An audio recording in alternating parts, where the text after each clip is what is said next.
Marty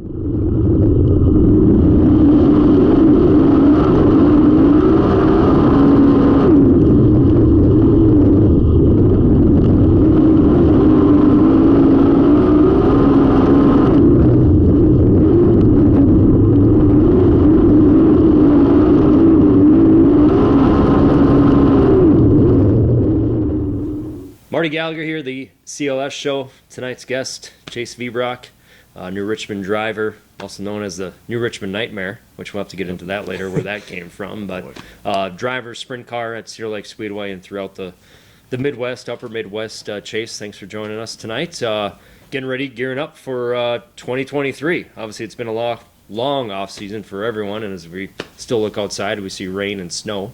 But you obviously got to be excited for 2023. And how has the off season been? You got your cars ready to go, or what cars are you running this year? Yeah, we got a new car for our 360 car, but our 305 has been pretty much good from last year. So that one did tinker down a little bit, but it's been a pretty easy off season actually. So nice. That's nice. So look ahead to hopefully within the next week or two we get to debut that 360 at the legendary Cedar Lake Speedway with the Sprint Car Spectacular. Yeah, that'll be fun. I don't get to drive that car that much anymore, but the 305 I do quite a bit. So when that comes up, you're gonna be able to run both cars here in a couple weeks. We have before. I'm always down for it, but it takes a toll on my crew guys because my helmet's on from hot laps to feature time, so exactly. I don't really do that much on the cars, but normally when we run one car, I do all my own adjustments and everything. But at that time, I'm hollering at my dad or my grandpa to be like, "Hey, put a turn here, and work on stuff." So. And speaking of obviously family, obviously you got your pit crew, which is some of it is family. Yep. The Viebrock name's been around Cedar Lake Speedway for I don't know as many years as Cedar Lake Speedway's probably been around. What do you remember from the past of being at the track and growing up around your grandpa and dad and other family members, the Viebrock name racing at Cedar Lake Speedway? It was huge. Like, lately I've realized how big our name has been at Cedar Lake and just the history through it. But, like, when I was little, I didn't really know when I was at Ron Schreiner's shop and talking to Mike Weber and Thatcher and all these guys, So it was cool. Like when I was little, I knew pretty much every car in every class, and then now it's more like I don't really know that many guys because all the guys I knew are retired now. And it's cool. Like even listening to the Split Stozer podcast you guys did, it was like all those guys he's talking about I used to watch when I was this tall. So it's cool. I mean, there's the stories my grandpa tells and everything. It's like, wow. Yeah. I've been racing for feels like this long, but only about this long. So. What, like, off the back of your head, what's like one of your first racing memories? Gosh, I don't know. It has to be Cedar Lake sitting in our booth. We've had the same booth for since I was in diapers. But I didn't. A lot of it's more before kart racing at Cedar Lake because when I started racing go-karts, that was Saturday nights at Thunder Hill. So. Okay. Or traveling the country when we ran the IKF stuff, so. Well, that's got to be pretty impressive. It's like, was that all over the country or just mostly Midwest? Mostly the Dakotas, Iowa, Minnesota, Wisconsin, but. And it's all dirt kart, or was it? Okay. Yep, all dirt stuff. So my dad never let me. He let my brother race ice on the lakes, but I always was dirt racing. So. What age were you at when you started that? Do you remember? 2005. So I'm bad at math, but we're gonna do some New Richmond math here, you guys. I'm a Lakeville, Minnesota guy. Math. I'm not one. He might be Wiper like math over there. Blaine math. So he's probably better than us. Anyway, so you got 2005. We're now in 23. But so you're were pretty young when you started that. Yeah. I mean. Yep. And now you fast forward obviously a few years, and the Viebrock name's still at Cedar Lake Speedway. And I think you believe you first started in the traditional sprint once you got to the big track. Yep. And what was it like being on the big track for the first time? Well, the first time I was actually on the big track, I got a call from a guy that we used to race go-karts with. Okay. And this is when this was my last year go-kart racing. We were 13 or 15? I mean. 14. Okay. Brad, don't say anything. This might be. Hey, I might have gotten this car like lying. So this guy, I don't know what age you have to get into a B-Mod at, but he called me or whatever and is like, "Hey, you want to get in my son's car?" I believe his son got hurt playing football. Okay. And I was like, "Yeah, I'll race anything, anytime, anywhere." And of course, it had to be the legendary 100 night. And Thursday night, I was bolting my seat in before hot laps. Never. I might have taken a tow truck around the place or something, rode with the guy. But that was it. That was my only lap. So we went out there and actually we missed the show in the B Friday night by not many cars. So nice. It wasn't bad, but so B-Mod was my first laps around Cedar Lake. Have you been in a B-Mod at Cedar Lake since then? No, I haven't. I don't know if I should because I was not very good. Well, you got a little more laps behind you now. True. Yeah, I've been around there quite a bit. So, back up. So we got to traditional sprints. And we still have the traditional sprint, or now that's the 305 wing sprint car. Where we sit now in the shop.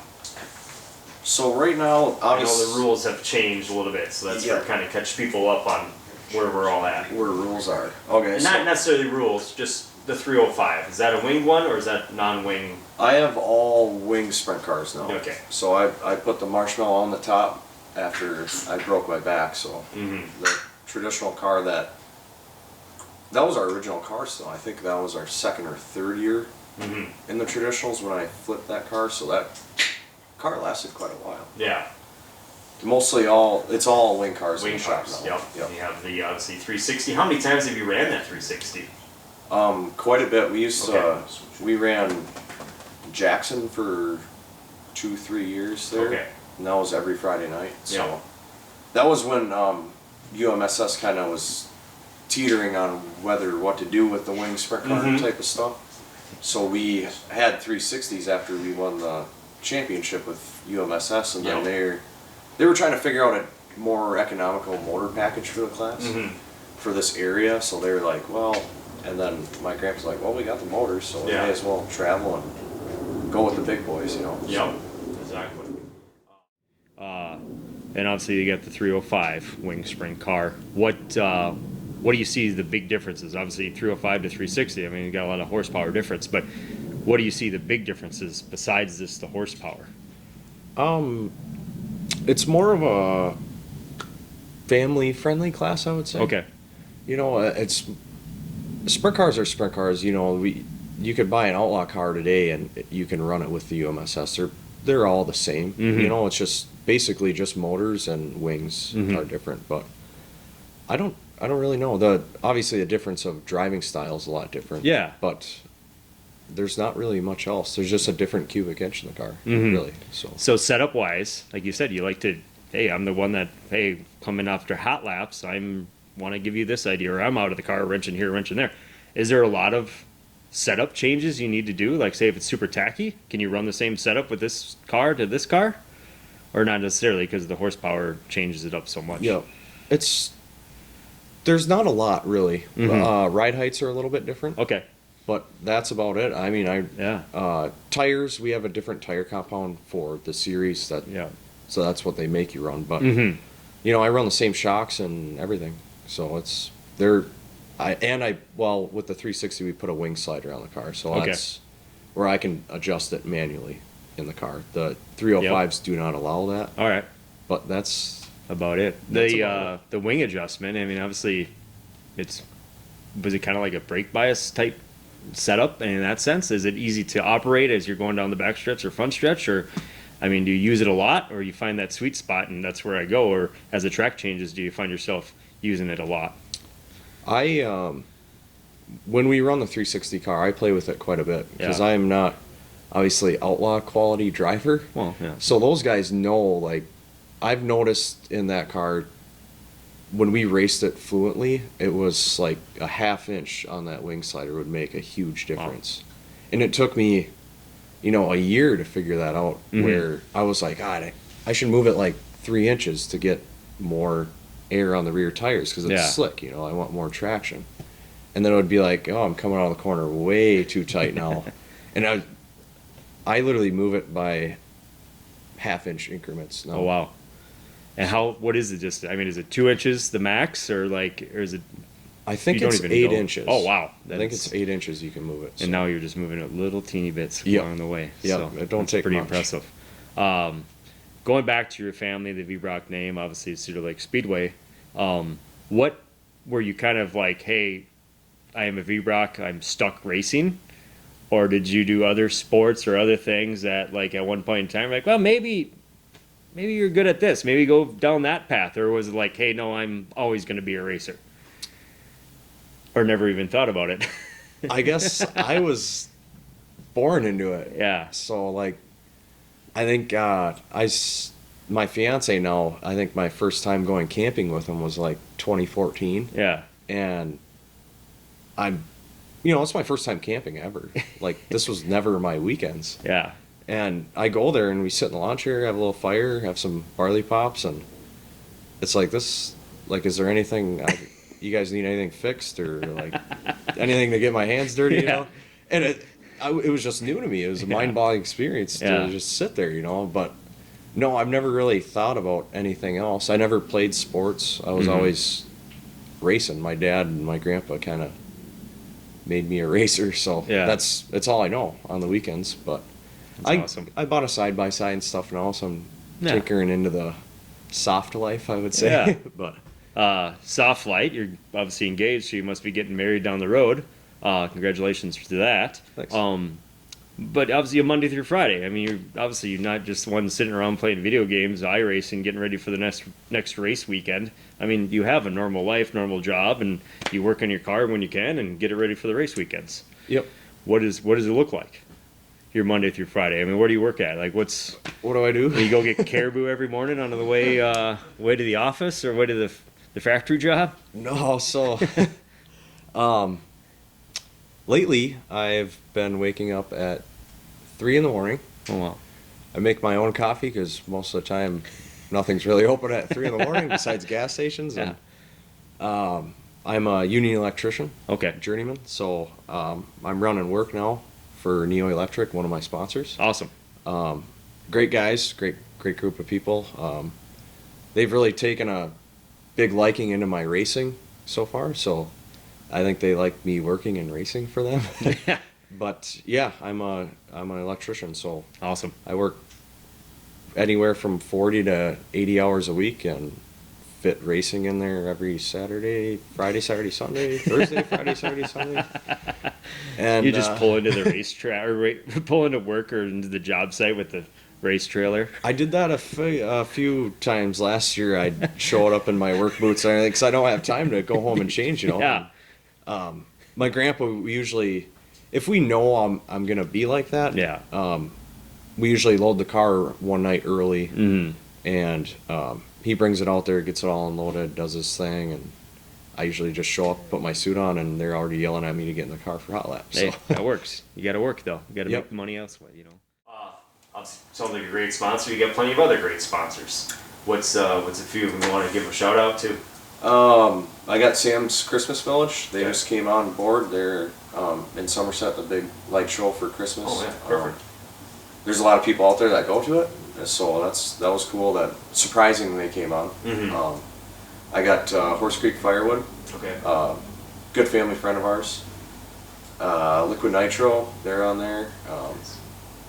Outpost Bar and Grill. My mom works there, manages a bar, so usually if I'm out drinking beer, you'll catch me at the Outpost. There you go. You go to the outpost. Yeah. Go see Chase. I like to shoot pool there, so if Yeah. there's any good pool players, hit me up. I'll play pool. Yeah, that's about it Yeah. for now. So it's early right now for sponsorship. Mm-hmm. Especially for me, a lot of my sponsors are family friends, Yeah. so I don't really go out and ask a whole lot Exactly. anymore. It's so hard to get sponsorship now too. Oh, it's so. very tough. Obviously, it helps. You've been around the racing a lot, right? Yep. So, all of a sudden, your dad or a family friend is like, "Oh yeah, I'll throw my name on the race car for the weekend," or Yep. for a couple weeks. Or you guys are running at this track. Hey, I'll throw the name on it because that's a great area for my sponsor to see or my company to see. But So looking to 2023, do you have kind of a schedule of what you think tracks or nights? Obviously, Cedar Lake Speedway runs some nights they run the wing sprint cars, some nights they don't. Do you kind of have an idea of what your schedule may look like, or at least in the next month or so, weather permitting? Weather permitting. It's kind of up in the air right now. Yeah. The 360 racing, I run 305s weekly. Yeah. But that's what they have at Cedar Lake. But our bigger car, the 360 stuff, that is very up in the air in the area. In the area to me is from Cedar Lake all the way down to southern Minnesota, Yep. Dakotas. That being said, it goes a long ways. I could talk about it forever, but Yeah. basically you can get a 410 motor for cheaper than a 360 right now. Oh, wow. They're building them. So everybody's kind of, I think that class is going to slowly dwindle away here Okay. very shortly. But, yeah, I will be 305 racing Cedar Lake. Awesome. That's all I really know right now. So Mhm. every time Cedar Lake has a UMSS show, I will be there. Awesome. Make So- sure you guys obviously, of course, like and subscribe. Yep. Like and subscribe to the CLS show. It's great to have everyone subscribing with us, able to watch the last episode we have. Now we've obviously got another episode lining up for all your fans, but make sure the CLS show, you like and subscribe for us. And hope all these wonderful sponsors behind us. You got Quick Trip, of course, Napa, Caliber Collision, Builder's First Choice, Blaine Brothers, Oxbow, Fastenal, just to name a few. Of course, if you want to get your gambling fix, you got St. Croix Casinos and Turtle Lake, Danbury, and Hurdle, and Westfields Hospital and Clinic. And Paratech, a few great sponsors, the Crown lift trucks. Obviously, when you make your way out to Cedar Lake Speedway, like you do in your 305 sprint car, you see all the wonderful sponsors that help us out at the track too, and hope give you some cash at the end of the night to get you back to the track the next week. Back up to you had a bad accident, traditional sprint car, and you work your way through that one. Tell us a little bit about that. Obviously, people get hurt in life and have injuries. Yours was a pretty severe one, and it happened on the track, and your recovery must have been a very tough one. Yeah, even And growing, this has been a few years back. I mean, this is yeah, what, probably 2016. 2016 is when I broke my back. So, that was even growing up. Surprisingly, that was my first bone I ever broke, and it just had to be my back. Yeah. But shattered 8 vertebrae total in my spine, 5 in my upper back, and 3 in my neck. And happened at Cedar Lake. Coming out of turn 2, I just was too young and dumb to take my foot off the gas, and stuffed it in the wall, and then flipped pretty much all the way down the backstretch. But don't really know how I broke my back still, if it was the G-force or what it really was. I know Jeremy Kurzman, another traditional wing sprint car driver, he does both classes. Yeah. He got a hold of my dad the week after, and he said, "Hey, I got some paint on the top of my cage. I don't know if I hit Chase when he's in the air or what." So I don't know if that's what caused it. Nobody really knows. But 4 days in the hospital. Couldn't, after, say you're playing football or soccer or whatever you're playing outside, first thing you want to do is once you're done, you want water or Gatorade, right? Yeah. So they didn't know if I needed surgery. So the ambulance took me from the racetrack to Westfields in Richmond. Okay. Wouldn't let them cut my suit off because that was my brand new custom suit at the time. And I go in there, and I'm not a needles guy. I don't like needles or pills or none of that. So I'm like, no, I'm sitting in the ambulance, and I'm on my phone like, dude, has anybody uploaded pictures of this flip yet? I need to see this. The most important, laying in the hospital. Hey, where's the social media presence on this one? I wasn't, I didn't really notice it at the time. And my pinky actually hurt the worst because I must have slipped off the steering wheel, punched the dash or something in the race car. Well, I'm sitting in the ambulance, and my mom's like, "Why are your hands shaking so bad?" I'm like, "I don't even notice it." Well, my body obviously was in shock from all the pain or whatever happens to your body. So we get to Westfields, and same thing. My whole body's shaking. I don't even know, and there's a few nurses in there, and the one nurse is trying to talk to me, and the other nurse sneaks an IV in me to get painkillers in me and calm my nerves down or whatever's happening. And took x-rays there, and they couldn't tell me if it was broke, some medical reason, whatever they do at the hospital. So they're like, well, we're going to airlift you to Regions. Wow. Well, the helicopter is in the air, so we get in the ambulance, flying down whatever road. Obviously, I'm in a bed or whatever you call it, so I couldn't see anything. Yeah. And it was weird. Every bump I hit in the road, it felt like my neck was getting longer and longer. So I'm like, yeah, there's something wrong here. And we get to Regions, and that was that. They're like, yeah, I was actually a study at Regions. They could not believe I was still able to walk. And at that time, I was bedridden until I got my turtleneck. I had a neck brace from here and then a whole solid shell here. And sat there, and it sucked. Like, I wanted to drink water so bad. I really didn't even care about food, so I just got done racing. Yeah. And it's hot out, May. So, couldn't eat. All I could eat was crushed ice. I couldn't even drink water because they were like, well, if you need surgery, you can't have another medical deal. I don't know if you can ever have anything in your system or whatever. But yeah, they sat there. I have a weird body. I have short legs, super long torso. So it took an extra day for my turtle shell to get made because I was like a custom. Usually they use like the same mold for the torso, but yeah, finally rolled out of bed at, I think it was I don't even know what day it was anymore. I was on so many pain pills and all that, but they got me out of bed, and they at that time they didn't even know if I was able to walk. Yeah. Like, they would tickle my feet and stuff, and make sure everything's still moving. But yeah, they sat there at 17 years old in a walker walking around the hospital. So I was like, this sucks. But yeah, I was in the turtle shell for 3 months, so I missed the rest of that race season. So. And then did you come back right away again that next year, or did you slowly work into the race season? Where I guess I'm getting at is the first time in your car after coming off something like that, you probably were a little bit nervous, or were you just, hey, the same kid, hammer down and let's go? I think, obviously, my mother was nervous, but I think everybody honestly was nervous, and I could tell, you can read body language quite a bit. So me, I was like, well, everybody that's nervous is kind of making me nervous. And I made practices before the actual race season started that in 2017 then. Got back in the car and was just balls to the walls right away. Yeah. So, which is surprising for that happening, but again, I've probably hit my head too many times, and I'm just too dumb to know the difference. So, and that accident is what helped you make the decision to go to the wing sprint cars. Yes.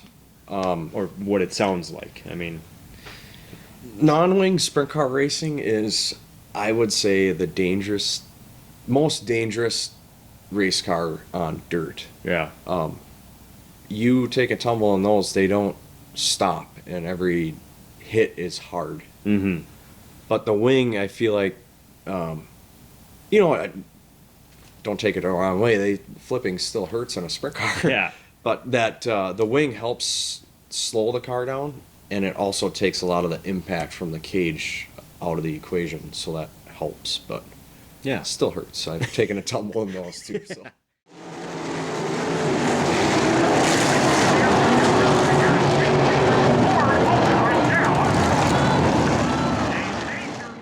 All right, we can talk enough about the lows and make sure you like and subscribe. Yep. Like and subscribe for us with the CLS show. Let's talk about some highs. Obviously, you've had a lot of great highs with the traditional sprint, or also, of course, where you're at now in the 305 or 360 sprint cars. What's, at this moment in time, what's one of the first things that pop in your mind, like, man, that was a great night, that was a fun night? Doesn't necessarily have to be at Cedar Lake Speedway, it could be anywhere, but what's the first thing that pops in your mind when you think about that?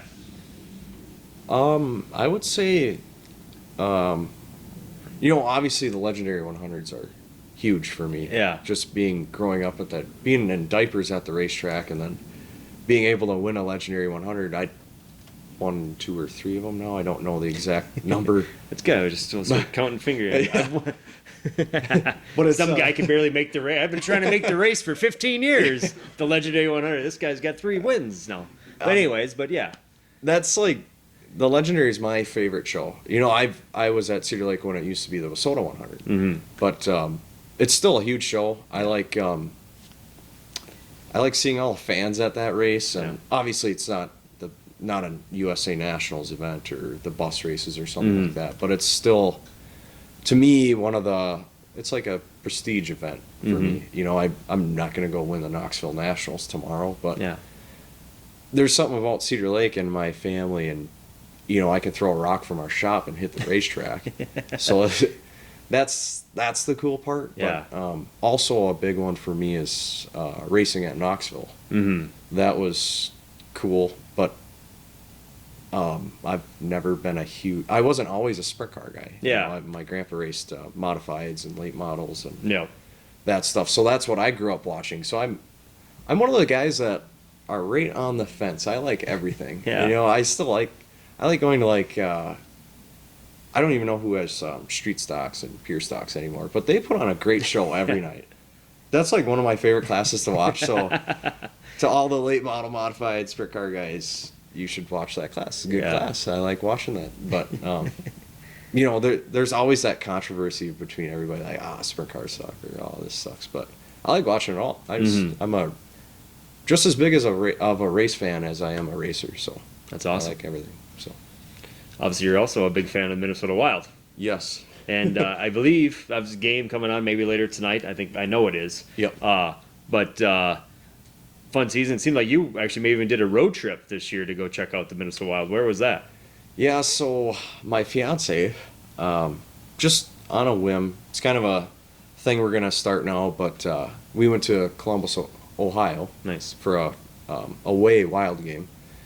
And that's what she wants to do. So every year we're going to go to a different, we want to go to the Arizona for the Coyotes game next year. So it's kind of like a vacation. Pick probably a warmer spot than Columbus, Ohio in the wintertime, but yeah, it was super cool. I mean, Columbus is a super cool, like, rustic town. Everything's brick and everything, but and I was actually thinking about that on the way here. I'm like, I got Middleton's stick. If you got anybody's Wild fans, I had my handlebar mustache, which I'm known for too during the race season. And I had his jersey on, and we got third row tickets. Treated ourselves for the game, and she had her Foligno jersey on. While they were out warming up, Foligno tossed her a puck over the glass, and she caught it with a beer in her hand, which is definitely marriage worthy. And then I was like, Middleton's we're like right in line with the bench, and he's sitting he's looking at me the whole time, just fucking smiling, And they won the game, and they do their high five thing, hold their sticks up in the air, or whatever the ritual is for winning a game. Then they're skating off the ice, and we're still standing there watching them do their thing. And Middleton goes like this to me, points at me, and he tosses a stick over the glass. I'm like, that is the coolest thing ever. And that's like, for me, I tell everybody I still race for the kids. Mm-hmm. And that made me feel like a little kid in that moment. So I'm like, that's the best part of all sports, I think. Everybody that looks up to you or whatever. I can barely skate on ice. And we just started getting into hockey. So that was very cool. I don't know. It was one of the coolest things we've ever done together so far. So sounds like a fun story. Do you guys have any wedding dates planned? Or still a work in progress? I told her, and I keep telling her parents and everybody else that I'm like, what am I going to plan? Am I going to say, like, hey, I want black flowers on every single table? There's no planning on my part. So I'm like, what?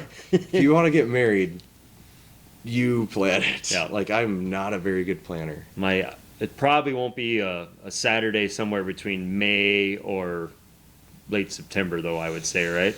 No. That all racers know that. Yeah. That's like a unspoken rule between racers. But I'm actually Cam Schaefer. Everybody Yep. knows who he is. He asked me to be his best man at his wedding Okay. later this fall. So that's going to be a new experience for me. I don't know really how that works. I've never been in a wedding before. Okay. So looking forward to that. Yeah. We'll see how that goes. I own one button-up shirt, so this is just bad for a dude like me. But Hey, there's rental places. This is great. yeah, we already got the tuxes figured out for his wedding and everything, so that was good. But he's the same way as me. We wear the same 5 shirts and same pair of pants to the shop every week, and we're same socks pretty much all week, ladies. But yeah, that it'll be cool. When you obviously talked about being a kid there at the Columbus Blue Jackets game against the Minnesota Wild, obviously, like you said, you love seeing the kids come down to the track after the races, or if they get a chance before the races, or when you have other events and stuff like that. What do you think is the best part of, like, when the kids come down and you get them right in the race car when you can, or like, what do you find the most enjoyable about having kids out at the track in the pits? I think the best part is, a lot of the times, even if you're not a race fan or haven't been to the races, thing is at night after the races, you go down to the pits, meet your favorite driver or whatever. Most of them are like, I like that orange 50 car, so I'm gonna go see him. They don't even know if they like me, or they haven't even seen my face yet. Yeah. So that's the cool part. They're like, oh, it's first time at the races. I want to go get his hero card or whatever. So we get custom pictures made with our sponsors and cars on the front, and I think my favorite part is having them actually, because our trailers kind of light up the pit area. Yeah, they have pit lights and stuff, but they light up the pit area so we can work on our own cars. And I think the best part is I want a picture. Can you sign it? Mm-hmm. I bring them right up in the trailer. Because I always felt like when I was little, you would just sit at the ramp door, wait. He would run in the trailer, grab his pictures, come out, sign them. I'm like, this kid probably wants to see like what the inside of the trailer looks like and what we do. There's so much more than just the race car to racing. Mm-hmm. So I'll be signing the pictures or whatever, and they'll be looking around. Like what's that do? And just the questions and stuff. I like teaching kids and just kids in general. That's the best part about racing for me. And I know you do a good job at it. I've seen you do this to different kids when they make their way into the pits at Cedar Lake Speed. The one thing, we talked about 305s, we talked about 360s. Have you ever ran a 410 sprint car? Yep. I can't remember. So it started, another UMSS race, we had, I can't remember what year it was. It was before I believe it was before I broke my back. Okay. I think. But we ran St. Croix Valley Friday, Hibbing Saturday, and Proctor Sunday. It was a big swing. Probably the IRA? This was UMSS. Okay, UMSS, yeah. And Pam and Reese Layton had their 360 car at the event. I believe Jason Tossenson was in it. Mm-hmm. And that was when UMSS was non-wing traditionals, same class as it's always been. Yeah. And then 360s were the UMSS wing car. Yeah. And I won Hibbing and I won Proctor. And Reese Layton came over to our trailer after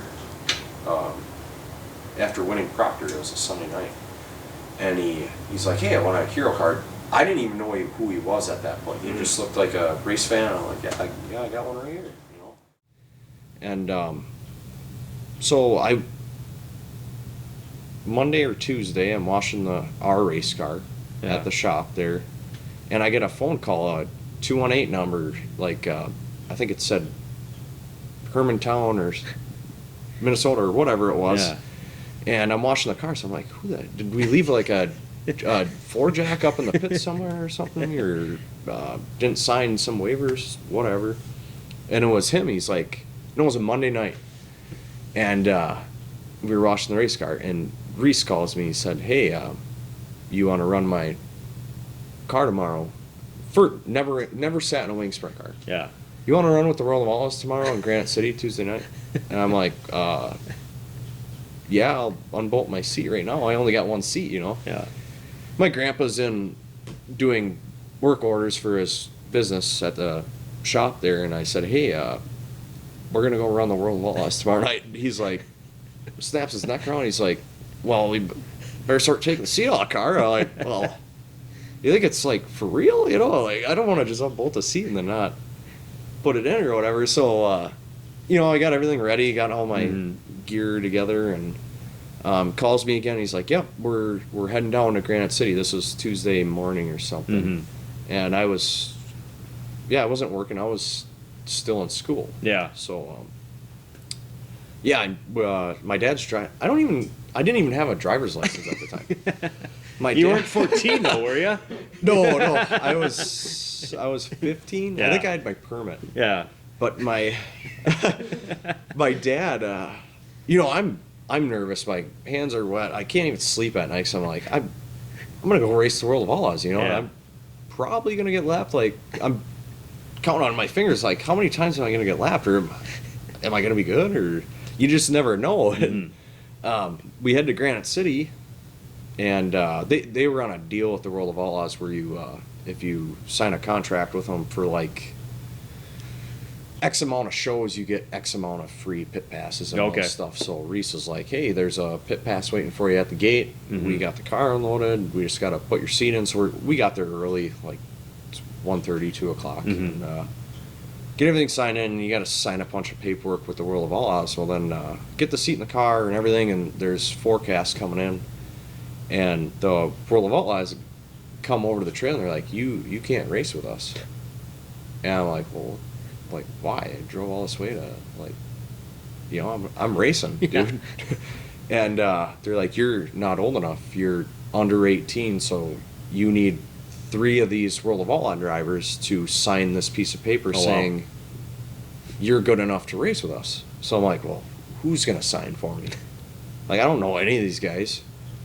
So, you know, we're parked, I can't remember who we were parked by or whatever, but good go-kart friend of ours, Davey Heskin, 410 track champion at Knoxville.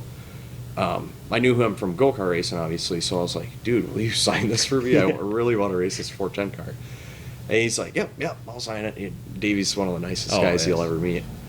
And then Tatnall's there too, and I raced with Tatnall pro at traditionals and stuff like that, and he signed it. And I'm like, well, I need one more guy, and I don't know the rest of these guys. So I'm like walking around, and then word got out that I was trying to find someone to sign this piece of paper. It had to be, you have to be with the World of Outlaws. It can't just be the Hornet driver in the back corner of the pits. The power you know? stock guy. Yeah, sure, here you go. Is this a petition? Yeah. So we were there, and Logan Schuhart comes up to the trailer. Everybody knows Shark Racing, Logan Schuhart, the 1S car. And he's like, yeah, I'll sign it, dude. You look like a pretty cool guy. Like, at that point, I didn't have a hair on my face or nothing. I probably looked like my cousin Gavin getting into a sprint car, you know? I'm like, Jesus. And that was super cool, because, I mean, I'm sitting there with this piece of paper, and just the amount of wins and, you know, these guys' career on this piece of paper is like, wow. So I bring it back to the World of Outlaw trailer, and they're like, no way you had these guys sign. I'm like, dude, the handwriting's different in all 3 spots. They phone numbers, everything. They had to put their addresses, and then they had to like write a little snippet of like why I could race with them. And it was a big ordeal. Thank God it got rained out, because we were still doing.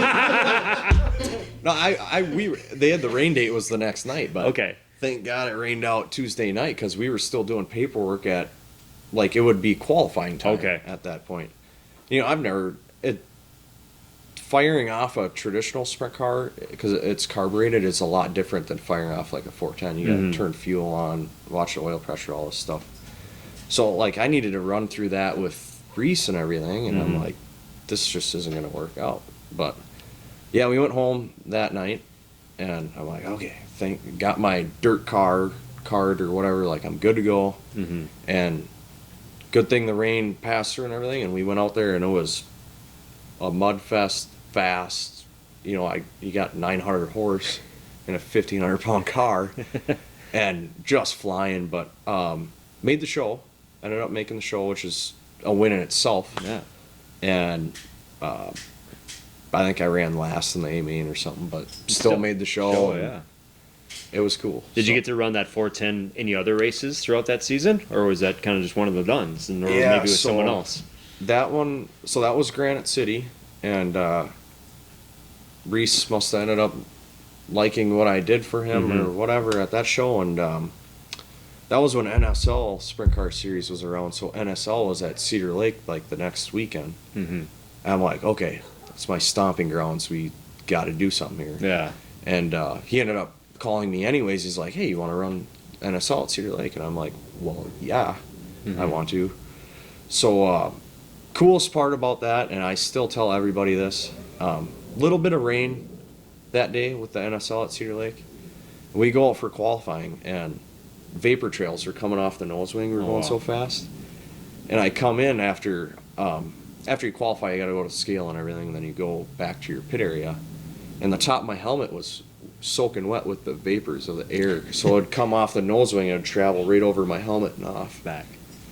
It was insane, probably the fastest I've ever been in my life. Like, I didn't even know where I was racing on the racetrack. All I seen was brown and yellow. If I got too close to the yellow, I was too close to the wall. I'd turn the car back down.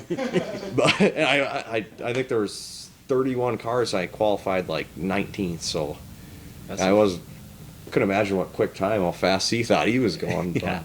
But you get, that being said, like 305, 360, 410, you get used to the speed the more you run them. And at that time, I ran a traditional, which is even obviously slower than the wing cars. Yeah. I was not ready for that. And then I ran one show at 360 Nationals at Jackson when it was a half mile, and actually did pretty good there. But Okay. I think that was my extent with the Laytons. Okay. But it was fun. Grateful for the opportunity, but I wish I had the experience I do now in a wing sprint car and go do something like that. But that's few and far between now. So. Well, you can like and subscribe to the CLS show and find this guy a 410 sprint car. All right. I think we're good. Nice. Awesome. Good to Thanks, go? Chase. Yeah. Thank you. Good work. Good job, Chase.